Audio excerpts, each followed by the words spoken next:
Hey, this is Nat, and we're off our couch at the Central Florida Fairgrounds and Expo Hall for Maker Faire Orlando here in Orlando, Florida. This is a 2-day annual event being held this year, 2023, on November 4th and 5th. Maker Faire is where hobbyists, students, teachers, engineers, and artists come to share their creations, hobbies, experiments, and projects.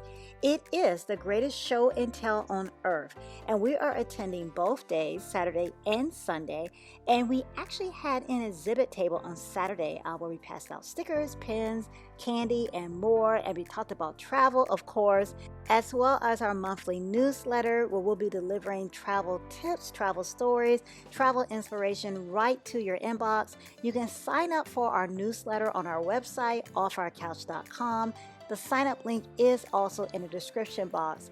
And if you said hi to us on Saturday, say hi to us again, please, in the comments below.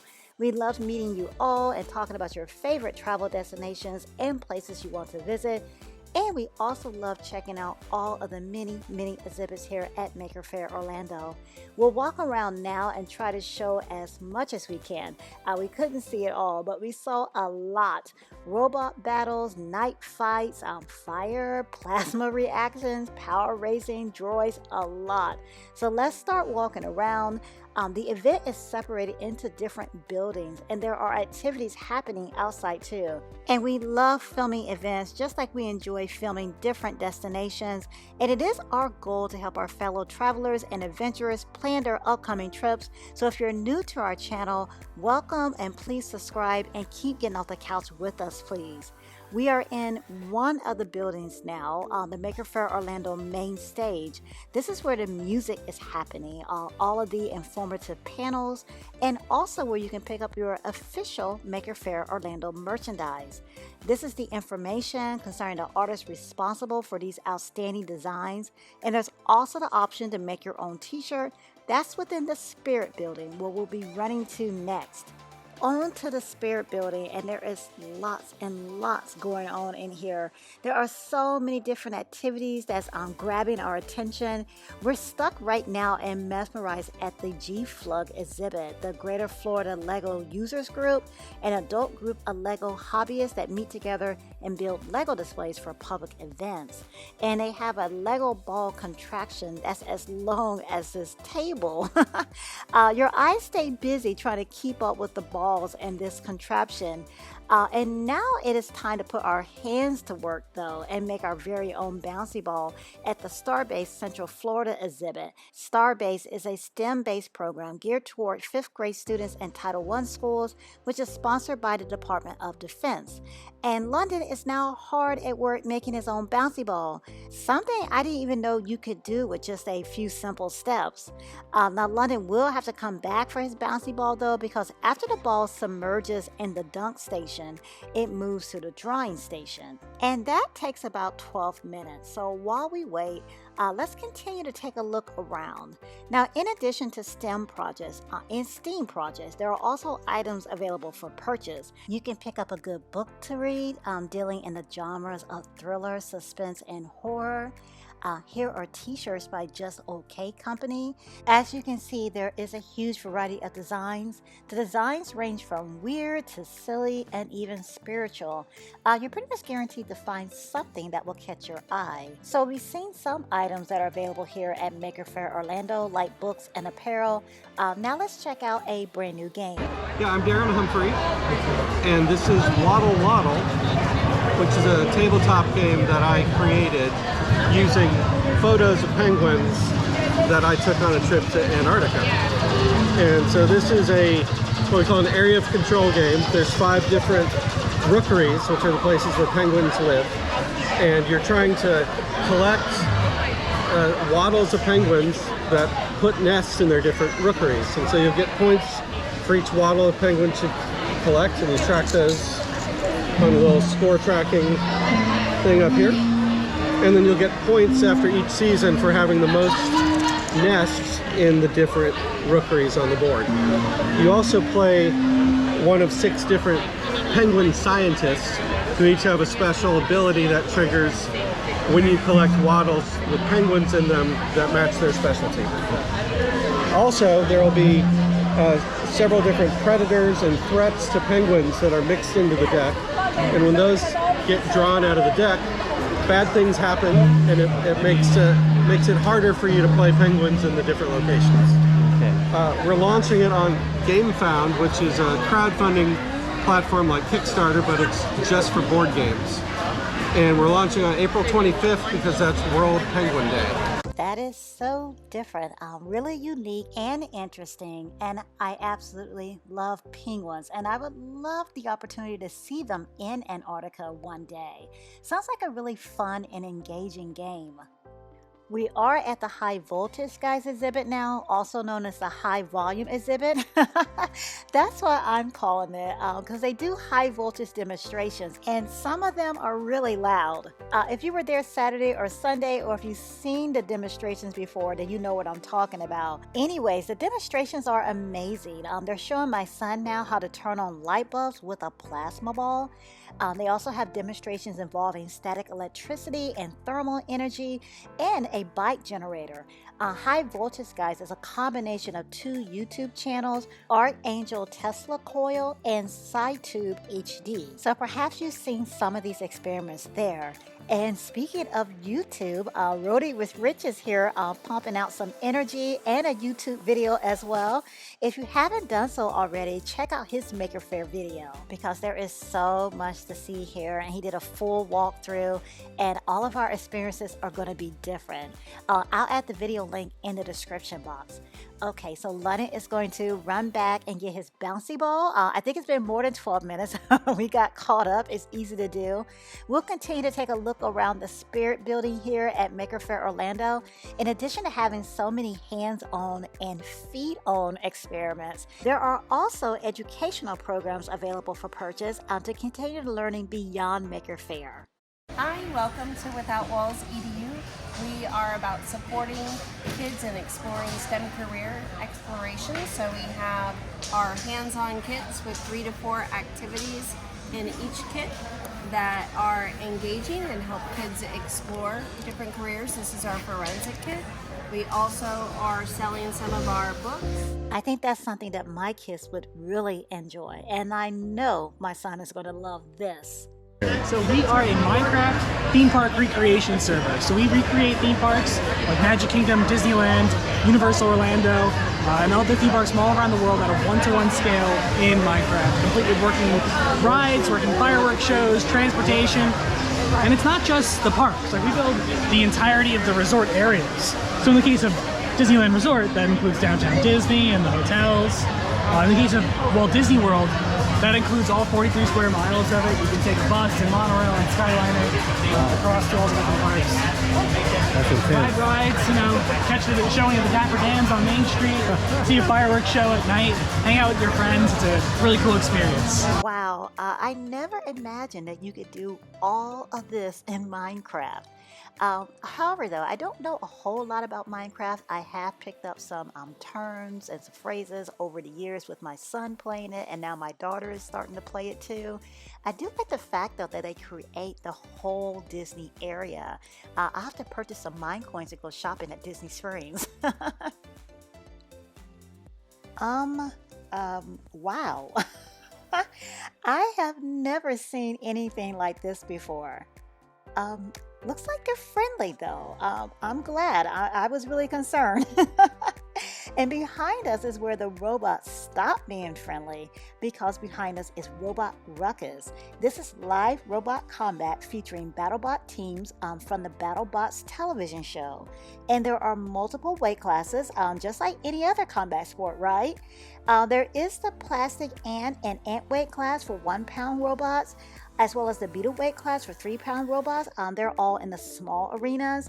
And in the big arenas, there's the 12 pound hobby weight class, the 30 pound sportsman class, and also a 30 pound full combat class.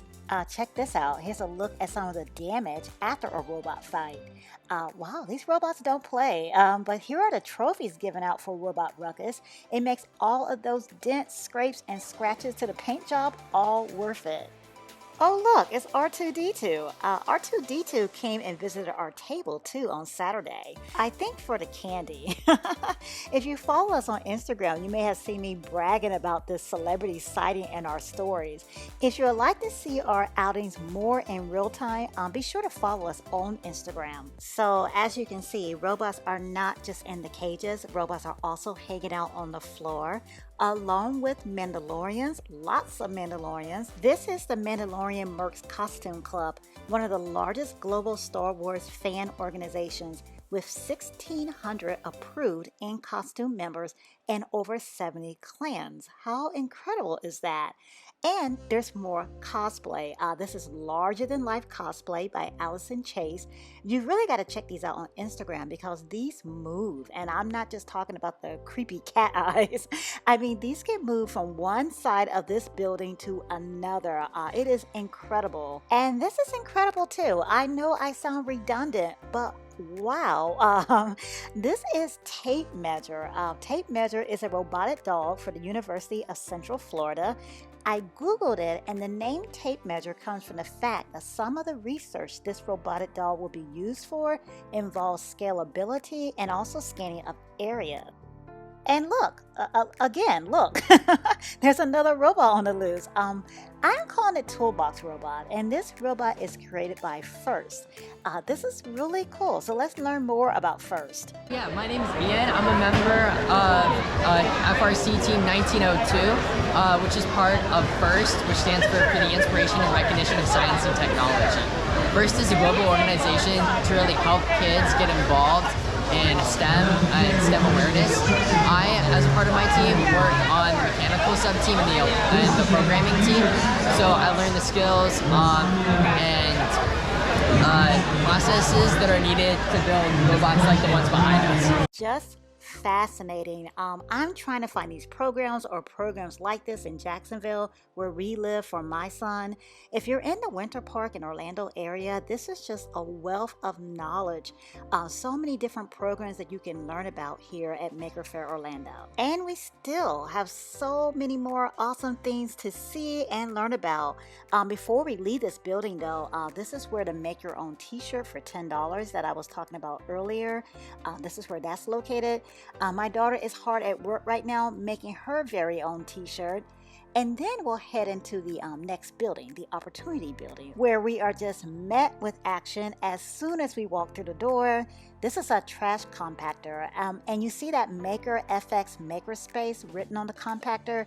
There is a Makerspace in South Orlando where you can become a member and take advantage of the space and tools needed for woodworking, metalworking, 3D printing, and other projects. And I'll be sure to add the website link for the Makerspace in the description box so that way you can get all the information. Now, within the Opportunity Building, you can also learn how to solder, something I would love to learn. You can fly a drone here at the mini flight course, and you can make fire art. Yeah, fire art.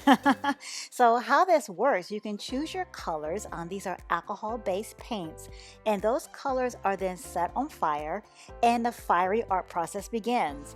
And then here is our completed masterpiece. How cool is this? Now let's head outside for even more activities. Outside is where the food is too.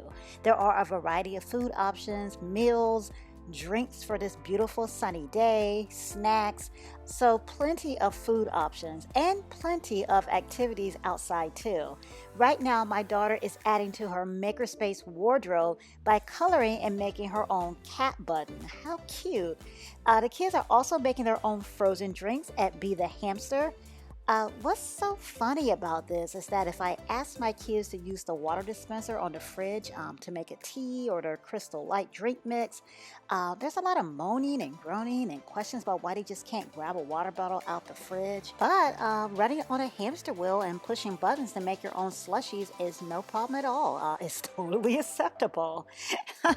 Now this is outside as well, exploding head robot battles. It would have to be outside, right? A lot of mess and a lot of fun. There are vendors outside too. I'm picking up some handmade fandom-inspired soaps by Clarified by Claire. Check out all of the different interests here. And in my bag, I have soaps for my anime-loving kids, a Demon Slayer-inspired soap for my son, a Sailor Moon-inspired soap for my daughter, and I picked up a little something for myself, a She-Hulk soap, perfect for when I finish hulking out on everybody. These soaps smell so good, and the colors are fantastic too. So right now the kids are racing belt sanders, and speaking of racing, the power racing has been going on all weekend long. The relay race and sprint races took place on Saturday and Sunday. More sprint races and the endurance race, a 75-minute race, is happening on Sunday. While these racers are racing, we can put our vote in for our favorite. I'm rooting for Pony Express. My son is voting for Drifty Monster, the speedier version of Cookie Monster, and my daughter is voting for Fast Food. This is so cool. These creative racers take a Power Wheels vehicle. They are allowed to spend up to $500 on a racer, and then they modify it with a big electric motor. I would absolutely love to learn how to do this. And I think I could race around in laps in my very own modified Power Wheels for 75 minutes. Now the racers do get to switch drivers every 15 minutes though. But I am going to come back to check out the race more because this is 75 minutes. So let's go check out the nights now. Real weapons, real armor, real fights. Okay, enough said. I didn't get to see much action. I just caught the very end of one of the night fights. But from this group photo, I can tell the action was intense. And I'm checking in with London and the kids to see what they're up to. And I just found London shopping for a new lawnmower, the Mowrator. Now this is an extremely useful machine. Just control it from the comfort of your chair with a drink in hand. And voila, your yard is cut and you're the envy of the neighborhood. For more than one reason, because you didn't even have to go out there and do the mowing. Okay, so I'm arriving back to the endurance race and I'm met with bad news. Drifty Monster is leaving the race right now. Drifty Monster can drift no further. And Pony Express is no longer in the race either. There are so few cars left now. They're in the final lap, so I have to stick around and see who pulls this off. My daughter will be happy to know that Fast Food took third place. Second place winner is Lazy GT. And the first place winner, Batmobile. You know, if any car could pull this off, a 75-minute race of continuous driving, it would be Batmobile, now that I think about it. It's actually really obvious, and I don't know why I didn't choose Batmobile to begin with. I think I let my emotions, the cute pony, override my logic. I should have known it was going to be Batmobile. And Batmobile is now taking a victory lap around the track. Wow, what a defining life moment. If this were me, this story would be passed down from generation to generation. I would be gathering my great-great-grandkids around to tell this victorious story. And what a fun way to end this full weekend at Maker Faire Orlando. We definitely want to hear your thoughts. We want to know if you attended and what was your favorite event.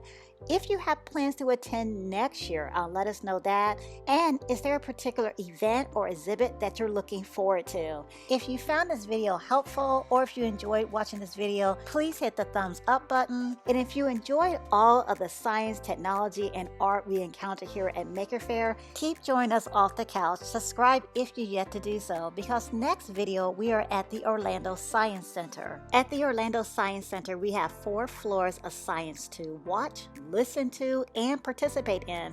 Lots to participate in. And the dinosaurs are in the holiday spirit too. So join us next week, please, off the couch back in Orlando. We got more scientific wonders to explore still. Thank you so much, as always, for joining us on this scientific and artistic adventure here at Maker Faire Orlando. Thanks so much for all the likes, the comments, feedback, suggestions, the shares. All the support is appreciated, and it all makes these adventures possible. So thank you so much. Until next week, click on the video to see another one of our experiences. Thanks for watching.